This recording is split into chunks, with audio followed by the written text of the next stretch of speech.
శ్రీ భద్రకాళి జ్యోతిషాలయం.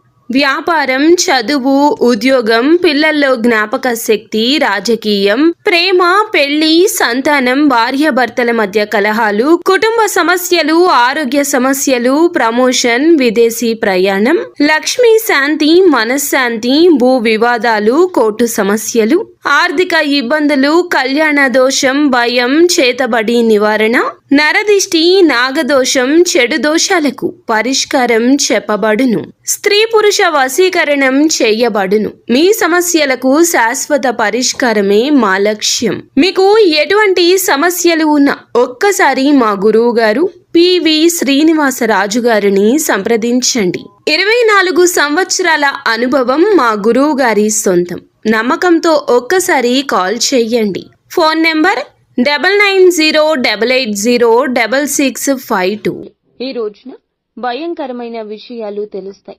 తస్మాత్ జాగ్రత్త. ఏమిటి ఆ విషయాలు? ఎటువంటి ఫలితాలు ఈ రాశి జాతకులు ఈ రోజు పొందుకోబోతున్నారు?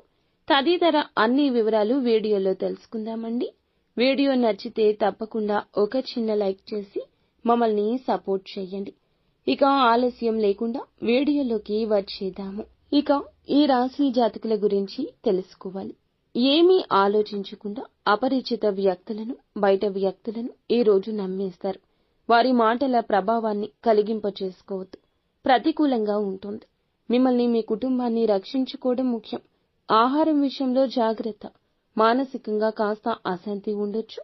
కుటుంబ సభ్యుల మాటలు అనుచితంగా అనిపించవచ్చు. ఓర్పుగా ఉండండి. అనవసరమైన ఖర్చులు చేయొచ్చు. కొత్త పనులు ప్రారంభిస్తారు. మాట, ప్రవర్తనపై నియంత్రణ ఉండాలి. భౌతిక వనరుల పెరుగుదల ఉంది. అనవసరంగా కోపం తెచ్చుకోవద్దు. ఆస్తికి సంబంధించి వివాదం ఉండొచ్చు. పిల్లలకు బాధ్యత అప్పగిస్తే దాన్ని వారు నిర్వర్తిస్తారు. విదేశాలకు వెళ్లి విద్య అభ్యసించాలన్నా, వేరే ప్రాంతానికి వెళ్లి చదువుకోవాలన్నా విద్యార్థుల యొక్క కోరిక ఈ సమయంలో నెరవేరుతుంది. ఇక ఈ సమయంలో నిలిచిపోయిన పనులన్నీ పూర్తవుతాయి. జీవిత భాగస్వామితో మాట్లాడేటప్పుడు కాస్త సున్నితంగా ఉండండి. ఒంటరి వ్యక్తుల ప్రేమ భాగస్వామిని మీరు కలుసుకునే అవకాశం ఉంటుంది. లభించే ఏ అవకాశమైనా లాభాలుగా మార్చుకోండి. కోరుకున్న వాటి కోసం ధనాన్ని వృధాగా ఖర్చు చేయొద్దు. ఆర్థిక వ్యాపారం చేసేవారు ప్రజలపై శ్రద్ధ వహించండి. వినియోగదారులను ఆకర్షించే ప్రయత్నాలు అనుకూలిస్తాయి. ఉద్యోగంలో పనిపై పూర్తి శ్రద్ధ వహించండి. లేదంటే ఏదో ఒక అకారణంగా ఉన్నతాధికారులు మీకు తిట్ల దండకాలు మొదలు పెడతారు. ఆయుర్వేద పరంగా ఉత్సాహంగా ఉంటుంది. వ్యాపార సంబంధిత యాత్రకు వెళ్లాల్సి రావచ్చు. విజయం కాస్త అననుకూలం. కష్టపడండి. ఆచితూచి వ్యవహరించండి. గ్రహ సంచారం సామాన్యం. శ్రమించినా కూడా అంత ప్రతిఫలితం ఉండకపోవచ్చు. ఇక మీకు భవిష్యత్తు బాగుంటుంది. కార్య సాధన కోసం మొదలుపెట్టిన పనులన్నీ కూడా మధ్యలో అస్సలు ఆపొద్దు. ముఖ్యంగా ఈ రోజు అన్నీ కూడా అనుకూలంగా ఉండబోతున్నాయి. పెద్దల యొక్క ప్రోత్సాహకం ఉంటుంది. రావాల్సిన ధనం చేతికి అందుతుంది. కాస్త ఆలస్యం అయినా అందుతుంది. ఓర్పుగా ఉండండి. ఖర్చులు తగ్గించుకుంటే మంచిది. శుభ కార్యక్రమానికి ఈ రోజు హాజరవుతారు. ఆవేశం వల్ల కొన్ని పనులు చెడిపోవచ్చు. అకాల భోజనం ఆరోగ్యాన్ని ఇబ్బంది పెట్టొచ్చు. చిన్న చిన్న విషయాల్లో అలజడి రేగొచ్చు. ముఖ్యంగా ఆకస్మికంగా ఒక భయంకరమైన విషయం వినబోతున్నారు.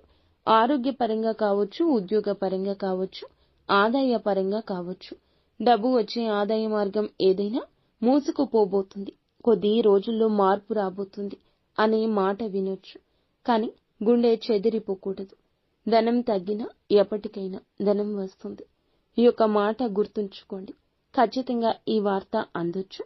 ప్రతికూలత అనుకూలంగా మార్చుకోవడానికి నిత్యం శివారాధన, విష్ణు సహస్రనామ పారాయణం చేసుకోండి. అంతా మంచి జరుగుతుంది.